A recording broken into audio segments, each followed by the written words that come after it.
ସମସ୍ତଙ୍କୁ ଆମର ଆଉ ଏକ ନୂଆ ଭିଡ଼ିଓରେ ସ୍ୱାଗତ। ଆପଣମାନେ ଏପର୍ଯ୍ୟନ୍ତ ତ ଜାଣିସାରିଥିବେଣି ଯେ ଆମର ଓଡ଼ିଆ ମିଡ଼ିୟମର ପ୍ରଥମରୁ ଅଷ୍ଟମ ପର୍ଯ୍ୟନ୍ତ ସବୁ ବହି ଚେଞ୍ଜ ହୋଇଯାଇଛି ଓ ନୂଆ ବହି ମଧ୍ୟ ଆସିଯାଇଛି। ତ ଯେଉଁମାନେ ଜାଣିନାହାନ୍ତି ସେମାନେ ଜାଣି ରଖନ୍ତୁ, ଆମ ପାଖରେ ବହି ମଧ୍ୟ ଆସିଯାଇଛି।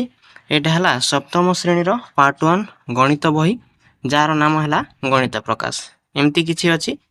ପ୍ରଥମ ଅଧ୍ୟାୟ ଦେଖ, ଆମ ଚାରିପଟେ ଥିବା ବଡ଼ ସଂଖ୍ୟା, ସେମିତି ଦ୍ୱିତୀୟ ଅଧ୍ୟାୟ, ତୃତୀୟ ଅଧ୍ୟାୟ, ଏମିତି 8ଟି ଅଧ୍ୟାୟ ଅଛି।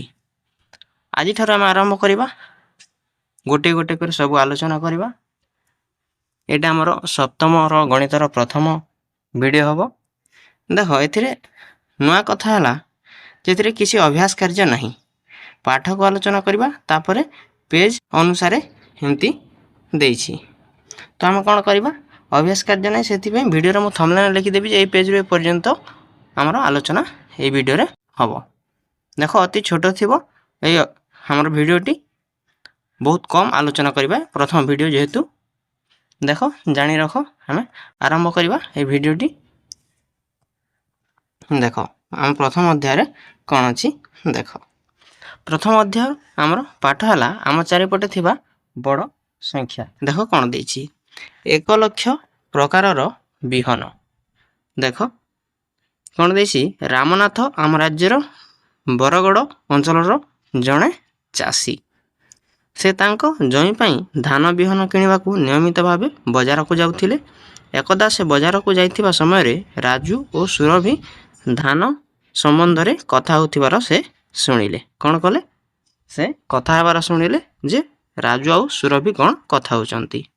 ରାଜୁ କହିଲା, ପୂର୍ବ କାଳରେ ଆମ ଦେଶରେ ପ୍ରାୟ 1 ଲକ୍ଷ କିସମର ଧାନ ଥିଲା। ସେ କ'ଣ କହିଥିଲା, ସେ 1 ଲକ୍ଷ, ତା'ମାନେ ଲକ୍ଷ ଲକ୍ଷ କିସମର ପ୍ରକାରର ଧାନ ଆଗ ଦେଖାଯାଉଥିଲା। କିନ୍ତୁ ଚାଷୀମାନେ ବିଭିନ୍ନ କିସମର ଧାନକୁ ସାଇତି ରଖୁଥିଲେ ଓ ତାହାକୁ ଆମେ ପରବର୍ତ୍ତୀ ସମୟରେ ବ୍ୟବହାର ମଧ୍ୟ କରୁଥିଲେ। କିନ୍ତୁ ବର୍ତ୍ତମାନ କ'ଣ ହେଉଛି, ଆମ ପାଖରେ ହାତ ଗଣତି ବା ହାତ 1 2 3 ଏମିତି ହିଁ 2-4 ପ୍ରକାର ଧାନ ହିଁ ଦେଖିବାକୁ ମିଳୁଛି। ପୁଣି ଚାଷୀମାନଙ୍କୁ ବଜାରକୁ ଆସି ବିହନ କିଣିବାକୁ ପଡ଼ୁଛି। ତାପରେ ସୁରଭି କହିଲା, ଆମ ଘର ନିକଟରେ ଏକ ବିହନ ସଂଗ୍ରହାଳୟ ଅଛି। ଏପର୍ଯ୍ୟନ୍ତ ସେମାନେ ବିଭିନ୍ନ ସ୍ଥାନରୁ ପ୍ରାୟ 100ରୁ ଅଧିକ ସ୍ୱଦେଶୀ କିସମର ଧାନ ବିହନ ସଂଗ୍ରହ କଲେଣି ବୋଲି ସେ କହିଲା। ତୁମେ ମଧ୍ୟ ସେଠାରୁ ଧାନ ବିହନ କିଣିପାରିବ। ତୁମେ ପୂର୍ବରୁ ଲକ୍ଷ ଶବ୍ଦ ସହିତ ପରିଚିତ ଅଛ। ତୁମେ ଜାଣିଛ ଯେ କିଏ ବା 1 ଲକ୍ଷ କେତେ ବଡ଼ ସଂଖ୍ୟା ଅଟେ। ଚାଲ ଆମେ ଟିକେ ସେ ବିଷୟରେ ଆଲୋଚନା କରିବା। ଦେଖ, ରାମନାଥ ଏହି ଘଟଣାକୁ ତାଙ୍କ ଝିଅ ନମିତା ଓ ପୁଅ ରମେଶକୁ ଜଣାଇଲେ। ଆମ ଦେଶର ପ୍ରାୟ 1 ଲକ୍ଷ କିସମର ଧାନ କିଣି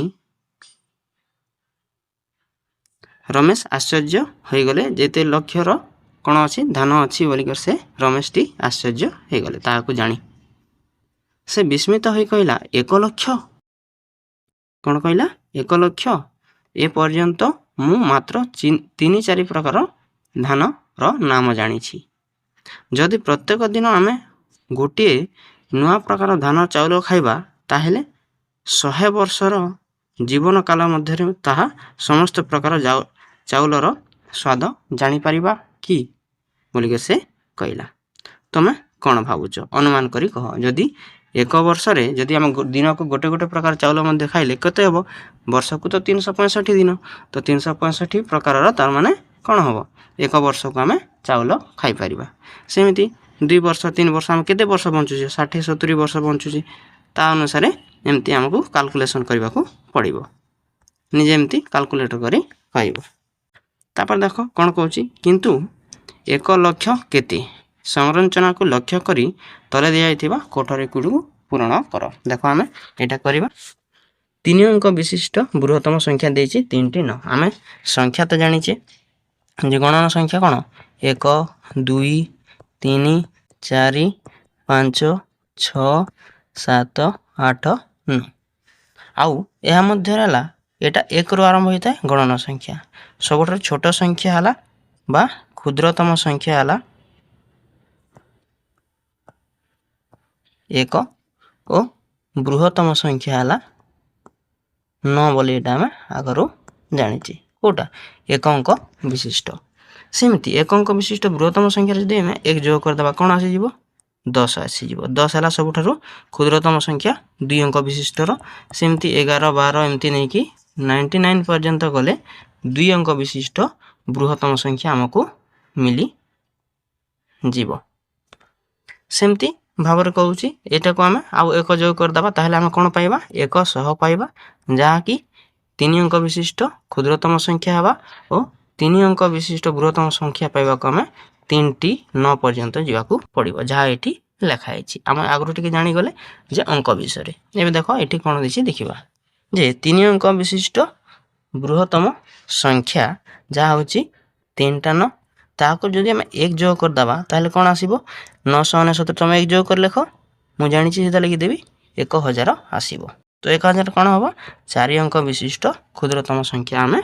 पाइब सेमती भाव में 4 अंक विशिष्ट सबुठ बृहत्तम संख्या केते हम देख 4 अंक 4टी 9 लिखिदेवा से जदि आम 1 जोग करदे ताहले आमको 5 अंक विशिष्ट सबुठ क्षुद्रतम संख्या 1 रे 4टा शून्य आमको मिल जाए जहाँ हूँ 5 अंक विशिष्ट क्षुद्रतम संख्या अटे अति सहज सेमती देख 5 अंक विशिष्ट बृहत्तम संख्या बेले आम 5टी 9 लिखा ता सहित जदि आम 1 जोग करदे ताहले कौन आसीज आमको 6 अंक विशिष्ट सबुठ क्षुद्रतम संख्या आम पाइपर एमती भाव में आम आग को करवा देख तापर कौन देखी 1 लक्ष को आम कौन पढ़ा 1 रे जदि 5टी शून्य अच्छे आम 1 लक्ष बोली पढ़ा देख आगे जदि 1 1 जोग कले कौन कौन मिलूँ आमको ये लिखा पड़ो जमीक 69,995 1 जोग कले 69,996 मिलूँ से आम आग को पैटर्न टी कंटिन्यू करवा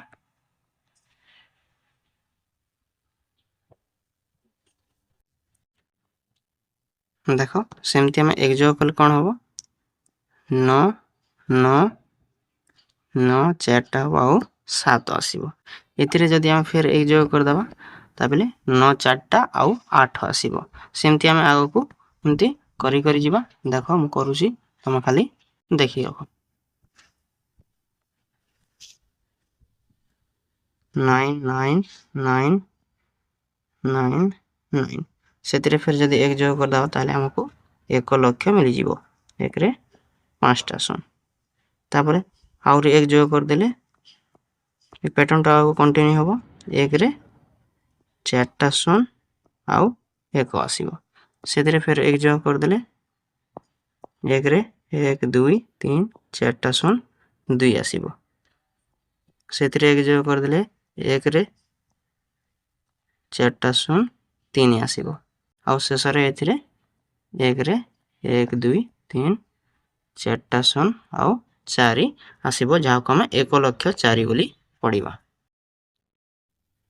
नमिता और रमेश हिसाब करी देखिले जे जदि से माने दिन को गोटे प्रकार चाउल खाती तेबे 100 वर्ष रे 1 लक्ष प्रकार चाउल खाई पारिबे नाही नमिता प्रस्ताव देला जे जदि आम दिन को 2 प्रकार जदि मध्य चाउल खाइबा तेबे 100 वर्ष रे 1 लक्ष प्रकार चाउल खाई पारिबा ताहले आम जानी पारले जे लक्ष पर्यंत केते हेते संख्याटी हजार हजार 100,000 को आम 1 लक्ष कहवा जमीक ऊपर आम देखिले जदि दिन को 3 प्रकार चाउल खाए तेबे से 100 वर्षर जीवन काल रे 1 लक्ष प्रकार चाउल खाई पारिबो कि आस निर्णय करवा देख रमेश कहला आम जानू जे 1 वर्ष केते दिन होता है 365 दिन होता है जदि अधि वर्ष बाद देदेवा अधि वर्ष गोटे दिन अधिक थाए जदि आम y वर्ष बंचिबा तेबे जीवन काल रे मोट केते 365 गुणन y वर्ष 1 वर्ष को जदि 1 वर्ष जदि 365 दिन हम y वर्ष बंचिले 365 गुणन y प्रकार आम चाउल खाइबा तुम्हें y पाई एक संख्या निया जेमिति कि 365 आर मनकर गोटे मनीषर जीवन काल आम 70 नेबा तेले केते प्रकार चाउल y वर्षर दिन गुड़िकर संख्या 1 लक्ष सहित केते दिन निकटतर होउची ତୁମେ ବାଛିଥିବା ୱାଇର ମାନ ନିର୍ଣ୍ଣୟ କର। ଦେଖ କ'ଣ କହୁଛି, ୱାଇର ବର୍ଷର ଦିନଗୁଡ଼ିକର ସଂଖ୍ୟା। ଦେଖ ଆମେ 70 ବର୍ଷ ନେବା ଗୋଟେ ମଣିଷ ଯଦି ବଞ୍ଚିବ ଦିନକୁ ଏଇ ବର୍ଷକୁ 365 ଦିନ ହେବ, ତାହେଲେ 70 ସହିତ ଗୁଣନ କଲେ କେତେ ହେବ? 7 ପଞ୍ଚା 35, କ'ଣ ଆସିଗଲା ଆମର 5 ଆସିଗଲା, 3 ରହିଲା, 742 3 45, 5 4 ରହିଲା, 7 3 21 ଆଉ 4 25।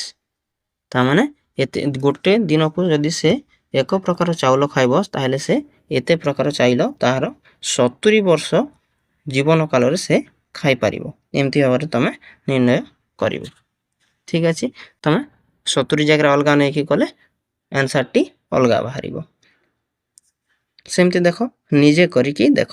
ଦେଖ ଏମିତି ହିଁ ଦେଇଛି, ଟୋଟାଲ ବହି ସାରାରେ ଏମିତି ନିଜେ କରି ଦେଖ ଦେଇଛି। ଏଥିରେ କୌଣସି ଅଭ୍ୟାସ କାର୍ଯ୍ୟ ବା ଏମିତି କିଛି ଦେଇନାହିଁ। ସେଠି ମୁଁ କ'ଣ କରିବି, ଆମର ଥମ୍ବନେଲ୍ରେ ମୁଁ ପେଜ୍ ନମ୍ବର ଏତିକିରୁ ଏତିକି ବୋଲି କହିଦେବି। ତୁମେ ଗୋଟେ ପରେ ଗୋଟେ ଏମିତି ଭିଡ଼ିଓ ଦେଖିକି ଚାଲିବ। ଆମର ଏ PDF ମଧ୍ୟ ପାଇବା ପାଇଁ ଆମର ୟୁଟ୍ୟୁବ୍ ଚ୍ୟାନେଲ୍ ଇଜି ଲର୍ଣ୍ଣିଂ ଓଡ଼ିଆକୁ ତ ସବସ୍କ୍ରାଇବ୍ କରିବ, ତା ସହିତ ଆମର ଇଜି ଲର୍ଣ୍ଣିଂ ଓଡ଼ିଆ ଟେଲିଗ୍ରାମ ଚ୍ୟାନେଲ୍ରେ ମଧ୍ୟ ଜଏନ୍ ହେଇଯିବ। ଏହାପରେ ଗୋଟିଏ ପରେ ଗୋଟିଏ ଭିଡ଼ିଓ ବ୍ୟାକ୍ ଟୁ ବ୍ୟାକ୍ ଆସିବ। ସେଥିପାଇଁ ଏବେଠୁ ହିଁ ଆମର ଚ୍ୟାନେଲ୍କୁ ସବସ୍କ୍ରାଇବ୍ କରିକି ରଖ। ଏହାପରେ ଇଂଲିଶ, SST, ସାଇନ୍ସ ସବୁଥିର ଆସିବ, ଆମର ଗୋଟେ ପରେ ଗୋଟେ ଭିଡ଼ିଓ ସବୁ ଆସିବ। ଦେଖ 1 ନମ୍ବର କରିବା। 1 ନମ୍ବର କହୁଛି 2011 ଜନଗଣନା ଅନୁଯାୟୀ ବରଗଡ଼ ସହରର ଜନସଂଖ୍ୟା ହେଲା 83,651 ଥିଲା। ଏହା 1 ଲକ୍ଷ ଠାରୁ କେତେ କମ୍ ବୋଲି କହୁଛି। ତ ଆମେ କ'ଣ କରିବା, 1 ଲକ୍ଷ 1ରେ 5ଟା ଶୂନ ବିୟୋଗ କ'ଣ କରିଦେବା, 83,651କୁ ଆମେ ବିୟୋଗ କରିଦେଲେ ଆମର ଉତ୍ତର ପଳେଇ ଆସିବ ଯେ କେତେ କମ୍ ଥିଲା। ଦେଖ ତୁମେ ଜାଣିନ ତାହେଲେ ଏଠି ରଫ୍ର କରିବ, ମୁଁ ଏଠି ସିଧା ଏମିତି କରୁଛି। ଦେଖ 10, 10ରୁ 1 ଗଲେ 9, ଉଧାର ଆଣିକି କଲି। ତାପରେ ଏଠି ରହିଲା 9, 9ରୁ 5 ଗଲେ 4, ଏଥିରେ ରହିଲା 9, 9ରୁ 6 ଗଲେ 3, ତାପରେ ଏଥିରେ ମଧ୍ୟ ରହିଲା 9, 9ରୁ 3 ଗଲେ 6, ତାପରେ ଦେଖ ଆସିଗଲା ଏଠି 1। ସେମିତି କେତେ ହେବ, ତୁମେ ଏଠି ଲେଖିବ ଯେ 16,349 କମ୍ ହେବ ବୋଲି। ତୁମେ ଏଠି ଲେଖିବ 16,349 1 ଲକ୍ଷରୁ କମ୍ ହେବ ବୋଲି ଲେଖିବ। ସେମିତି ଆମେ 2 ନମ୍ବର କରିବା। 2024 ମସିହା ବରଗଡ଼ ସହରର ଅନୁମାନିକ ଜନସଂଖ୍ୟା ଯଦି 1,04,000 ହୁଏ, ତେବେ ଏହା 1 ଲକ୍ଷ ଠାରୁ କେତେ ଅଧିକ। ଆମେ କ'ଣ କରିବା, 1,04,000ରୁ 1 ଲକ୍ଷକୁ ବିୟୋଗ କରିଦେବା। ଦେଖ 1,04,000 ବିୟୋଗ 1ରେ 1 2 3 4 5, 5ଟା ଶୂନ ବିୟୋଗ କରିଦେଲେ ଆମର ଉତ୍ତର ଆସିଯିବ 4,000। 4ରେ 3ଟା ଶୂନ ଆସିଗଲା। ଏତିକିଟି ଅଧିକ ବୋଲି ଆମେ କହିବା। ସେମିତି ଦେଖ 3 ନମ୍ବର, 2011ରୁ 2024 ପର୍ଯ୍ୟନ୍ତ ବରଗଡ଼ ସହରର ଜନସଂଖ୍ୟା କେତେ ବୃଦ୍ଧି ହେଲା। ଦେଖ 2024ରେ କେତେ ଆସିଲା, 1,04,000 ଆସିଲା। ତ 1,04,000 ଆସିଲା, ତାକୁ ଆଗ ଲେଖିବା ବିୟୋଗ, ତାପରେ 2011ରେ କେତେ ଥିଲା, 83,651 ଥିଲା। ଆମର ଯେତେ ବିୟୋଗ ଫଳ ଆସିବ ସେତିକି ବୃଦ୍ଧି ହେଲା ବୋଲି ଆମେ ଲେଖିଦେବା। ଏହାକୁ ତୁମେ ନିଜେ ଖାତାରେ କରିବ। ମୁଁ ଏଠି ସିଧା ବାହାର କରିଦେଉଛି। 1,04,000ରୁ ବିୟୋଗ କରିବ 83,651, 20,349 ଉତ୍ତର ଆସିବ।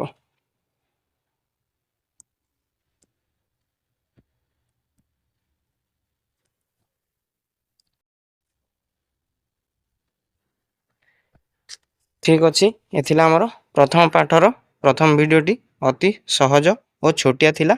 यहाँ पर आमे टिके लंबा लंबा वीडियो करिबा आउ किछि किछि टिके अधिक अधिक भाବରେ आलोचना करिबा। आपण माने आम चैनल पाइपर संपूर्ण ओडिया मीडियम नुआ सिलेबस अनुଯାयी गणित विज्ञान और इंग्राजी पाठर आलोचना और तार प्रश्नोत्तर सहित ओडिया व्याकरण इंग्राजी व्याकरण और गणित ट्रिक गोटे पर गोटे वीडियो बैक टू बैक पाइबा आमर YouTube channel easy learning Odia को सब्सक्राइब कर रखु। जहाँ फल कौन हम जिते वीडियो सब अपलोड हो आपंक पाखे सहजरे पहुंची जाव। आम वीडियो भल लगुले गोटे लाइक करूँ, सांग सहित सेयार करूँ और आपको केमती लगे आमको कमेंट रे निश्चय जनातु। और जदि आप वीडियो पीडीएफ पाइबा चाहते हैं आमर Telegram channel easy learning Odia को जॉइन होगी रहंतु।